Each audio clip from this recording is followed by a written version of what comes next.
Bonjour et bienvenue à tous et à toutes dans ce journal hebdomadaire Le Tibet cette semaine. Je suis Pema Tsewang avec une nouvelle édition d'actualité sur le Tibet, session d'été, le Dalai Lama et l'administration centrale tibétaine. Voici les titres de cette semaine. Session d'été, le Dalai Lama accorde une audience au président et au vice-président du 17e Parlement tibétain en exil. La session poursuit sa visite des villages tibétains en Inde du Sud. La ministre Thalam Joma assiste à la cérémonie de clôture de l'atelier d'apprentissage ici. Le bureau du Japon et de Washington DC participe à l'événement commémoratif de Tiananmen. Les Tibétains en Belgique célèbrent l'anniversaire de sa sainteté le Dalai Lama. Le représentant Bawa Kesan Gyentse présente la question du Tibet à Taipei. Le bureau du Tibet à Moscou participe à une exposition de photos sur sa sainteté le Dalai Lama en Mongolie. Le bureau du Tibet à Genève organise une réception pour le groupe parlementaire suisse pour le Tibet.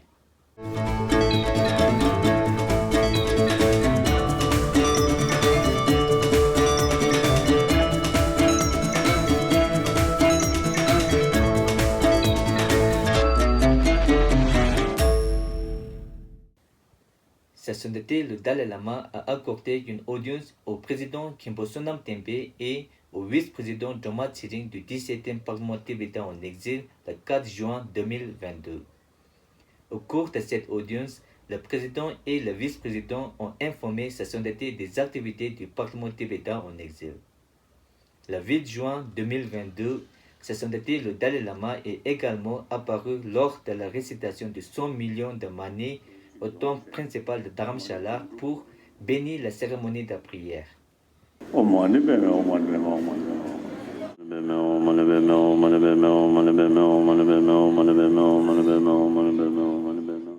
Comme le mois de Saradawa, dont le calendrier lunaire tibétain est considéré comme propice pour les bouddhistes tibétains, sa sainteté a accordé de fréquentes audiences aux Tibétains au temple principal.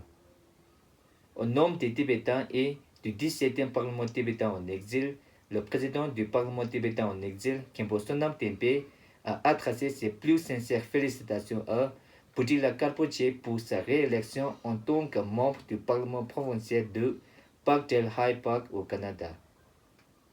Sijon Pemba Tsering, qui est actuellement en visite officielle dans les villages tibétains du sud de l'Inde, a reçu un accueil enthousiaste de la part de la communauté tibétaine et visité des écoles, des bureaux, des centres de soins et des monastères tibétains.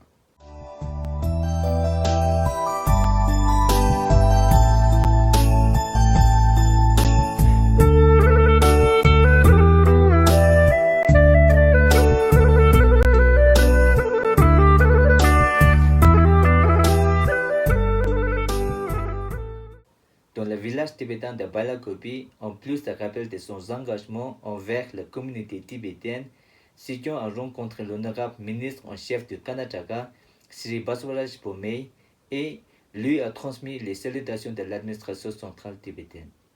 Sijon a également été reçu en audience par le 104e Gandhi Chiba, Jeju Lobsang Tenzin Pe Sangpo, à la résidence de ce dernier.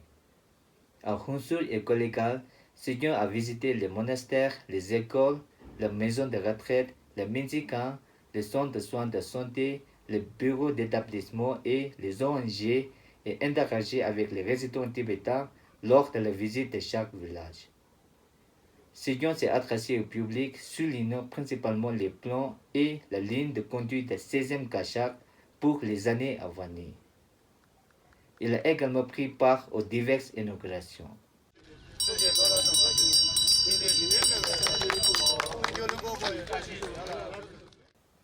Sijon a été invité en tant qu'invité principal à honorer la finale de tournoi de football de la zone sud qui était entre les villages d'Igilasso et Luxam de Balakopi. Sijon effectue actuellement la dernière étape de sa visite au camp tibétain de Mongol. Le ministre Thalam Joma Changla a assisté à la cérémonie de clôture de l'atelier d'apprentissage social, émotionnel et éthique pour les enseignants élémentaires tibétains organisé par le département de l'éducation de l'administration centrale tibétaine le 8 juin 2022. Dans son discours, la ministre Kalam Doma Changra a félicité les participantes pour avoir pris part à l'atelier et déclaré que les enseignants de primaire sont la profession la plus vitale et la plus stimulante qui mit la fondation de l'éducation de chaque élève. Elle a également insisté sur la mise en œuvre efficace de l'apprentissage civique. L'atelier de 3 jours sur l'éducation du corps et de l'esprit pour 46 participantes représentant 17 écoles tibétaines du nord de l'Inde s'est tenu au College for Higher Tibetan Studies, Sara, du 6 au 8 juin. Lors d'un événement organisé pour commémorer l'incident du massacre de la place Tiananmen le 4 juin 2022 à Tokyo, le représentant Dr. Arya Tsewangyebo a exprimé la solidarité du peuple tibétain avec les frères et sœurs chinois dans leur lutte continue pour la liberté et la démocratie en Chine et déclaré que, bien que les dirigeants communistes chinois aient essayé de supprimer la voie de la démocratie il y a 33 ans, leurs voix sont toujours vivantes et vibrantes. Le représentant Arya a également parlé des atrocités chinoises, des violations des droits de l'homme, de la suppression de la liberté de religion et des raisons pour lesquelles les Tibétains commettent des auto-immolations au Tibet. Suljim Gyazo, l'agent de liaison chinois du bureau du Tibet à DC, a été invité à prendre la parole lors de plusieurs cérémonies virtuelles ou en personne pour la commémoration du massacre de la place Tiananmen du 4 juin organisé par des Chinois de la diaspora dans le monde entier.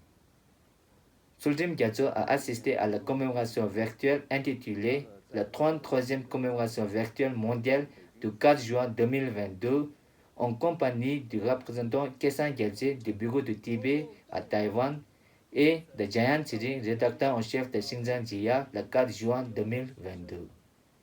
Plus de 30 leaders de la démocratie chinoise, renommés des universitaires du monde entier, ont participé à l'événement, y compris des leaders étudiants du mouvement du 4 juin comme Wang Ten qui a été témoin du massacre.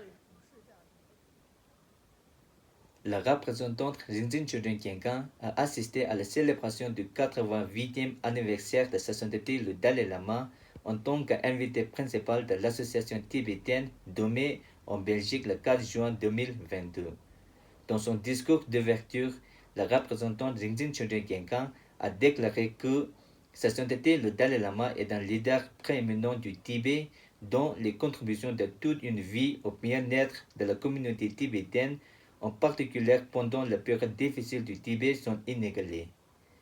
Elle a donc exhorté chacun à unir ses efforts pour résoudre la question du Tibet en gardant à l'esprit la bienveillance de sa sainteté. Lors de l'exposition internationale du livre de Taipei, le représentant Bawa Kesan Gyaltsen a présenté les restrictions et les règlements de Pékin concernant la publication des livres sur le Tibet en langue chinoise. Elle a ensuite exprimé sa gratitude à Taïwan pour avoir accordé la permission de publier des livres chinois sur les questions du Tibet.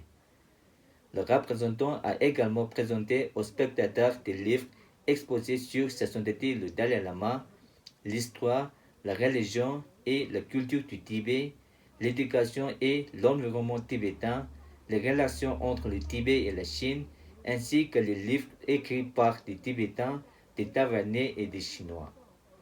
Kangzhong Publications, sous l'égide du bureau du Tibet à Taïwan, a participé à l'exposition internationale du livre de Taipei qui est repris après 2 ans de pandémie de Covid-19. Une exposition de photos a été inaugurée pour commémorer le mois sacré bouddhiste du Vesak et l'anniversaire de sa sainteté le Dalai Lama Ulaanbaatar en Mongolie.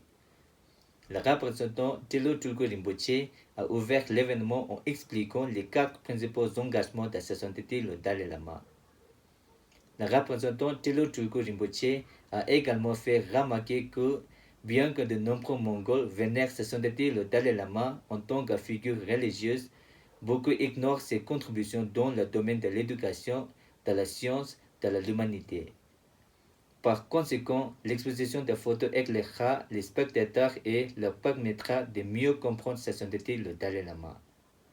L'exposition de photos illustre l'enfance de sa sainteté le Dalai Lama, sa fuite du Tibet en 1959 et sa vie après son départ en exil. L'exposition de photos a été organisée par le monastre Kande Tekchen Ling et la fondation Diluva Uduktu.